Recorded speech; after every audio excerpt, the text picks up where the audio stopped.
So hello friends, welcome back to your channel class day. आज की इस video में हम करेंगे class 9 Kritika book part 1 chapter 1 इस जल प्रलय में चैप्टर के क्वेश्चन आंसर। तो चलिए फटाफट से बिना टाइम वेस्ट करे इस वीडियो को करते हैं स्टार्ट। क्वेश्चन 1 है, बाढ़ की खबर सुनकर लोग किस तरह की तैयारियां करने लगे। तो बाढ़ की खबर सुनकर सारे शहर में आतंक सा मच गया था। लोग अपने सामान को निचली मंजिल से ऊपरी मंजिल पर लेके जा रहे थे। जो भी सामान निचली मंजिल पर रखा हुआ है उसे वो लोग ऊपरी मंजिल पर लेके जा रहे थे, ताकि जो बाढ़ का पानी है अगर निचली मंजिल में घुस जाता है तो सामान को कोई हानि ना हो। सारे दुकानदार अपना सामान रिक्शा, टमटम, ट्रक, टेम्पू में लाद कर उन्हें सुरक्षित स्थानों पर लेकर जा रहे थे। खरीद बिक्री बंद हो चुकी थी।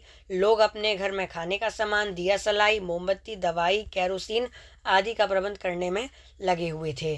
क्वेश्चन 2 है, बाढ़ की सही जानकारी लेने और बाढ़ का रूप देखने के लिए लेखक क्यों उत्सुक था। तो जो बाढ़ की सही जानकारी और बाढ़ का रूप देखने के लिए लेखक इसलिए उत्सुक हो रहा था क्योंकि उसने इससे पहले बाढ़ को असलियत में कभी भी नहीं देखा था। उसने सिर्फ सुना था कि बाढ़ आती कैसे है और फिर कैसे कैसे विनाश करके जाती है, लेकिन कभी भी जो रियल था, मतलब जो रियल में जब बाढ़ आती है तो उसने कभी नहीं देखा था। उन्होंने अपनी कई रचनाओं में जो है बाढ़ के बारे में और बाढ़ की विनाश लीला के बारे में लिखा है, लेकिन उन्होंने कभी भी प्रत्यक्ष रूप में नहीं देखा था। इसीलिए वो अपनी आंखों से बाढ़ के पानी को शहर में घुसते और उसकी विनाश लीला को देखने के लिए और उसके बारे में जानने के लिए उत्सुक हो रहे थे। सबकी जुबान पर एक ही जिज्ञासा पूर्ण प्रश्न था। यहाँ पे है, पानी कहाँ तक आ गया है। इस कथन के से जन समूह में की कौन सी भावनाएं व्यक्त होती हैं। तो बाढ़ की खबर आने के बाद सब लोग यही पूछने में व्यस्त थे। सब लोग यही जिज्ञासापूर्ण कौतूहल वाला प्रश्न पूछ रहे थे कि पानी कहाँ तक आ गया है। तो इस कथन से हम पता लगा सकते हैं कि जो जन समूह है उनके मन में जिज्ञासा के भाव उठ रहे हैं। लोग बाढ़ की स्थिति के बारे में जानकारी प्राप्त करने के लिए पैदल उस जगह पर जा रहे हैं। सबके मन में और आंखों में एक ही प्रश्न था कि बाढ़ का पानी कहाँ तक आ गया है। किसी के मन में इतना, मतलब बाढ़ के पानी का इतना भय नहीं है जितना वो इसके बारे में जिज्ञासा रखते हैं, है ना। सबके मन में यही प्रश्न उठ रहे थे कि कौन कौन से हिस्से को पानी निगल गया होगा। तरह तरह के बाढ़ से रिलेटेड जो प्रश्न आ रहे थे और वे बस बाढ़ के पानी की गति के विषय में जिज्ञासु थे। क्वेश्चन 4 है, मृत्यु का तरल दूध किसे कहा गया है और क्यों। तो इसका जो आंसर होगा वो होगा, बाढ़ के लगातार बढ़ते हुए जल को मृत्यु का तरल दूध कहा गया है, क्योंकि जब भी बाढ़ आती है वो अपनी विनाश लीला दिखा के ज़रूर जाती है। बाढ़ के में इस आगे बढ़ते हुए जल में न जाने कितने लोगों को अपने अंदर निगल लिया है, कितने लोगों की उम्मीदों को निगल लिया है, कितने लोगों का न जाने कितना नुकसान कर दिया है, कितने लोगों के परिवार को उजाड़ दिया है ना। और कितने जो बेघर लोग हैं उन्हें मौत की नींद सुला दिया है। तो इसीलिए मृत्यु का तरल दूध से कहा गया है। तरल मतलब जो गीला पदार्थ होता है, इन लिक्विड फेज में जो होता है ना। इस तरल जल के कारण लोगों को मरना पड़ा, इसीलिए इसे मृत्यु का तरल दूध कहना बिल्कुल सही है। क्वेश्चन 5 है, आपदाओं से निपटने के लिए अपनी तरफ से कुछ सुझाव दीजिए। तो इसमें आप अपने मन का भी बिल्कुल लिख सकते हैं, इसमें आपसे सुझाव मांगे गए हैं। वैसे इसमें आप ये कुछ चीज़ें डाल सकते हैं कि प्राकृतिक आपदाओं से निपटने का सबसे बेहतर तरीका है कि सतर्क रहना, है ना। प्राकृतिक आपदाओं के बारे में जानना, अगर बाय चांस कभी प्राकृतिक आपदा हमारे क्षेत्र में या हमारे संग में इसका जो वास्ता हो जाता है तो हमें कौन कौन से जो कदम है वो उठाने चाहिए, है ना। हमें मौसम की जानकारी होनी चाहिए, अपने आप को सुरक्षा तंत्रों से जुड़ा रखना चाहिए। आपदा से निपटने के लिए तात्कालिक व दीर्घकालिक उपायों के बारे में भी हमें पता होना चाहिए। खाद्य सामग्री, राहत सामग्री की पर्याप्त मात्रा का भंडारण हमारे पास होना चाहिए। बचाव कार्यों के लिए से स्वयंसेवी संस्थाओं व सरकार को पहले से तैयारी आरंभ कर देनी चाहिए।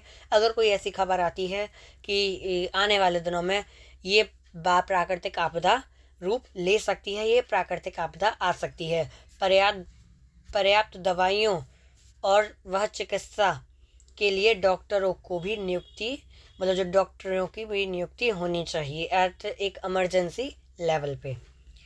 क्वेश्चन 6 ई, जब जानापुर डूब रहा था तो पटनिया बाबू लोग उलटकर देखने भी नहीं गए।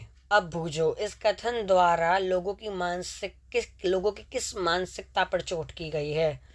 तो इसका जो आंसर होगा वो ये है कि लोग संकट की घड़ी में एक दूसरे की सहायता के लिए भी आजकल के ज़माने में नहीं पूछते हैं। वे अपने निजी स्वार्थों की सिद्धि को, अपने निजी स्वार्थों को ज़्यादा महत्व देते हैं और उससे ऊपर उठकर या उससे ऊपर कुछ भी सोचकर वो कुछ नहीं करते हैं, है ना। वो अपनी सुख सुविधाओं को छोड़कर किसी की भी मदद करना नहीं चाहते हैं। अगर उनके पास कुछ है भी तो भी वो उससे मदद नहीं करते हैं। वो सिर्फ अपने में ही मग्न रहते हैं और अपने बारे में ही सोचते हैं। और आजकल के ज़माने में वे ऐसे लोग होते हैं वो उनका हाल चाल तक पूछने भी नहीं जाते हैं। उक्त कथन द्वारा लोगों की इसी मानसिकता पर चोट की गई है। ये कथन जो है वो निश्चित रूप से कठोर और द्वेषपूर्ण है और आज के ज़माने में जो है ये सत्य है। क्वेश्चन 7, खरीद बिक्री बंद हो चुकने पर भी पान की बिक्री अचानक क्यों बढ़ गई थी। तो इसका जो करेक्ट आंसर है, खरीद बिक्री बंद हो चुकने पर भी पान की बिक्री अचानक इसलिए बढ़ गई थी क्योंकि लोग बाढ़ को देखने के लिए बहुत ही ज़्यादा उत्सुक थे और वो बाढ़ को देखने के लिए बड़ी संख्या में इकट्ठे हो गए थे, है ना। और वे बाढ़ से तो भयभीत नहीं थे बल्कि उसे हंसी खुशी और जिज्ञासापूर्ण कौतूहल वश उसे देख रहे थे, उसके बारे में जान रहे थे। ऐसे समय में लोगों में पान की रुचि ज़्यादा बढ़ गई थी क्योंकि यही एक साधन था जो कि उन्हें समय गुजारने में मदद करता। क्वेश्चन 8, जब लेखक को यह एहसास हुआ कि उसके इलाके में भी पानी घुसने की संभावना है तो उसने क्या क्या प्रबंध किए। तो इसका जो आंसर होगा वो होगा, जब लेखक को एहसास हुआ कि उसके इलाके में भी पानी घुस सकता है तो उसने आवश्यक ईंधन, आलू, मोमबत्ती, दिया सलाई, पीने का पानी, कंपोस्ट की गोलियां इकट्ठी कर ली ताकि बाढ़ से घिर जाने पर भी कुछ दिनों तक का गुजारा हो जाए, कुछ दिनों तक का गुजारा चल सके। उन्होंने बाढ़ आने पर, मतलब बाढ़ का पानी अगर आ जाता है तो छत पर जाने के भी प्रबंध कर लिए थे, है ना। उन्होंने सारे जो प्रिकॉशंस थे वो सारी चीज़ें उन्होंने कर ली थी। क्वेश्चन 9 है, बाढ़ पीड़ित क्षेत्र में कौन कौन सी बीमारियों के फैलने की आशंका रहती है। तो जब बाढ़ का जो पानी, मतलब बाद में जब बाढ़ का पानी नीचे उतरता है तो उसमें भी काफ़ी सारी बीमारियां फैलने की जो संभावनाएं रहती हैं, जैसे कि हैज़ा, मलेरिया, टाइफाइड आदि बीमारियां फैलने की संभावना रहती हैं। क्योंकि जब बाढ़ का पानी उतरता है तो कहीं ना कहीं वो पानी ज़रूर इकट्ठा रह जाता है और वो गंदा पानी होता है तो क्या होता है उसमें बहुत ही ज़्यादा मच्छर पनपने लगते हैं, है ना। जिनसे मलेरिया, टाइफाइड जैसी मलेरिया और चिकनगुनिया जैसी बीमारियां फैलेंगी। और वो गंदा पानी होता है, पानी की कमी हो जाती है ना। और फिर काफ़ी ज़्यादा अनहाइजीनिक माहौल बन जाता है जिसकी वजह से हैज़ा और टाइफाइड जैसी बीमारियों को भी न्योता दे दिया जाता है। क्वेश्चन 10 है, नौजवान के पानी में उतरते ही कुत्ता भी पानी में कूद गया। दोनों ने किन भावनाओं के वशीभूत होकर ऐसा किया है। तो इसका जो करेक्ट आंसर होगा वो होगा, नौजवान और कुत्ता परस्पर गहरे आत्मीय थे। दोनों एक दूसरे के सच्चे साथी थे। उनमें मानव और पशु का भेदभाव भी नहीं था, है ना। वो एक दूसरे से उनमें एक कनेक्शन सा था, है ना। वो एक दूसरे के बिना नहीं रह सकते थे। यहाँ तक कि नौजवान को कुत्ते के बिना मृत्यु भी स्वीकार नहीं थी। इस व्यवहार से उनकी गहरी मैत्री का परिचय मिलता है। क्वेश्चन 11, अच्छा है कुछ भी नहीं, कलम थी वह भी चोरी चली गई। अच्छा है कुछ भी नहीं मेरा पास, मूवी कैमरा, टेप रिकॉर्डर आदि की तीव्र उत्कंठा होते हुए भी लेखक ने अंत में उपयुक्त कथन में क्यों कहा। यहाँ लेखक बाढ़ से उत्पन्न दुख को व्यक्त कर रहा है। जो बाढ़ के से जो दुख हो रहा है उसे व्यक्त किया जा रहा है।